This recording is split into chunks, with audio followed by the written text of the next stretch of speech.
Welcome to Student Insights for Schools. I am your host, Tonya Lloyd, School Program Developer. Joining us today is Kathleen Robinson, retired Department Coordinator of Literacy for the University of Trinidad and Tobago, literacy instructor for the University of the Southern Caribbean, head of department for modern studies at Malik Senior Comprehensive, elementary school teaching experience in both Trinidad and Toronto. Kathleen has over 40 years experience in teaching.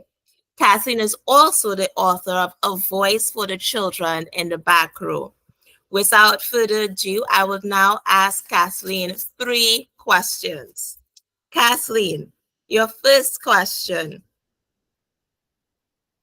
How would you manage a class of mostly well-adjusted children compared to a class with students who seem uncontrollable?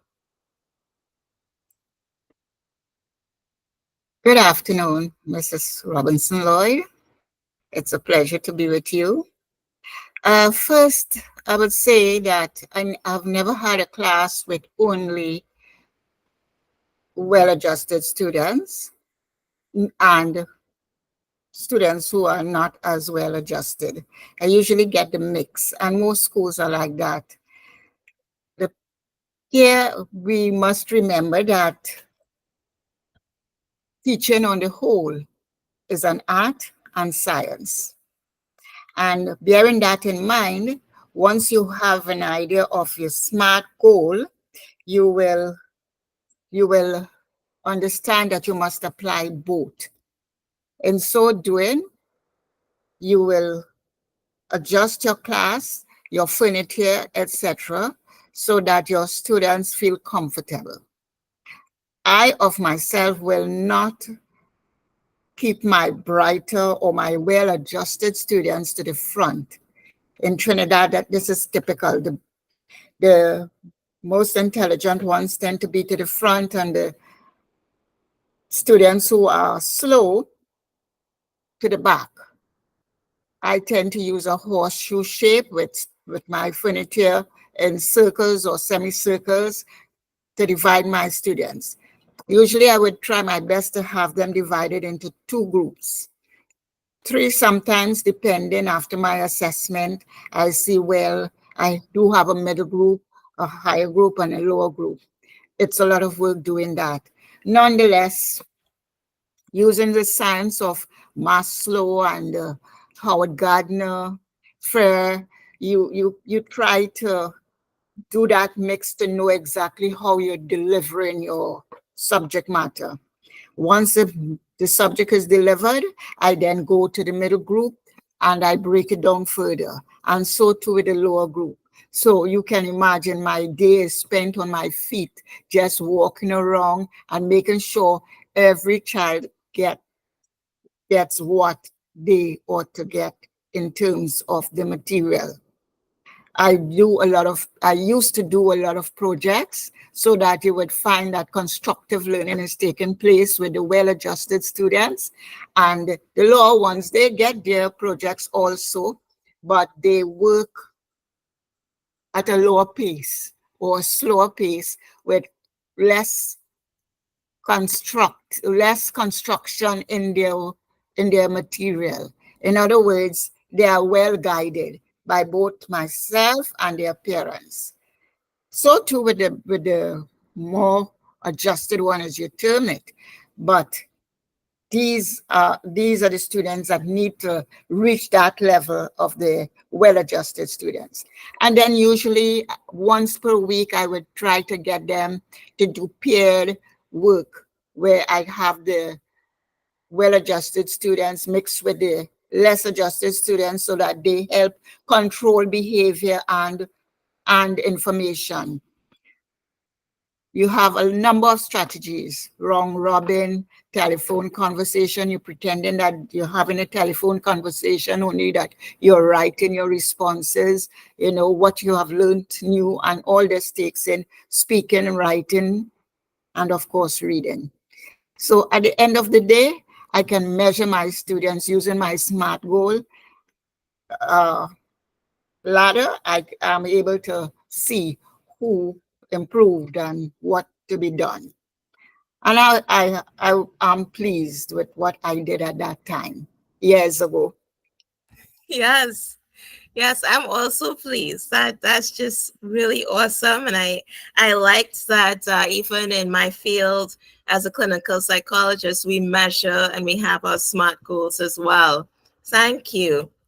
Our second question: can you help us to answer the question, why can't students just show up and learn? Can you answer that for us?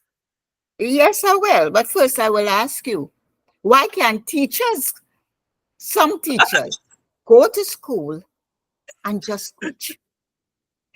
Right? We have that too. We have those issues where teachers just go to school and expect the children to learn. Learn what?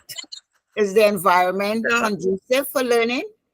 Yes. Some teachers are Sure. too stern. They believe they have presented the work once, and and the students should get it right away. It Yes. doesn't happen like that. It doesn't happen with the babies at the elementary school, nor those pre-teenagers at the secondary school as they develop. It doesn't happen at the university. People want to know when they are going into a place where they are to learn that it's mixed with fun. Something, you Yes. have to do something to make Yeah. it fun. You have to do something to make students laugh while learning. You have Yes. to find ways for students to get up and present something in their own way, their own style. And that is where constructivism comes in. That's where we can understand what Howard Gardner meant by multiple intelligences, that we all learn differently. No longer Yes. does a child want to sit and just take notes, right, and regurgitate it back to Yes. the teacher. And the teacher stands in front, their face very serious, tell you that you ought to know this. No. Sometimes the teacher got to get on the ground too. Sometimes the teacher must know well, get newspaper or something and sit on the floor with the children. Let them be Yes. at the eye level, not always eyes up and down. So that's what I would say. They can't just go to school and learn, because many teachers Thank you. don't go to school and teach. I love that. I love that response. I know we are short on time, so I have one more question for you. Teachers play a vital role in student engagement. In fact, research has shown the impact of student learning based on their perception of the teacher liking them or believing in them. What advice can you give for teachers who struggle to like certain students? Yes, it happens. We are not, I should say, teachers, are not, little gods and goddess. We have our likes, and little children and even adults would come to you and always chatting with you, and you feel, oh, I just love this child. I love this student. Yes. Much, much to the fact that some students are not feeling that love. You don't show it to them. And this reminds me of a particular student I had at the secondary school teaching. She had an odor. Oh We gosh. spoke about it in the staff room. I saw where the students will sit apart from her. She wasn't well liked. And I looked at that most probably for maybe, let's say, a month or so, because I too was repulsive of her. She would come up to the desk with her work, and I would like try to get to the other end of the desk. Oh gosh. She would come to me, and I would make a couple steps backward. And so, it was very pitiful until one day I said to her, come, let's sit here. We have to chat. And although the smell, something of, you're smelling urine, Oh you're smelling God. mixture of different things that coming from her body. But I held her hand in spite of that. I said, I need to talk to you. I just have to, because this cannot continue. And, you could see the embarrassment on that child's face. And I said, as we grow older, we girls especially, we have to take a bath every day, at least twice. Not, and it must be done in the night because while we sleep, we sweat. And then we do it in the morning to refreshen so that we can smell well, next to others. And when I heard her story sometimes, she said she only bathed when it has water. No, Trinidad has a problem with water in that area. Oftentimes we dismiss the school because of lack of water. And Yes. for her to have a bath only when she has water, that was the seat of the problem.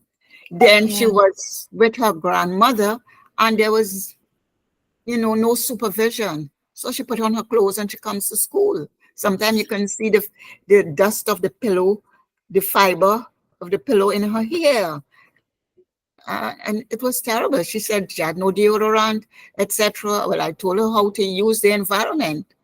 Do we have a lime tree? Yes, miss. Pick the young leaves, take your bath, rub it on their armpits. Whatever soap you're using, if it's washing soap, in Trinidad we had this thing called blue soap. Take Yes.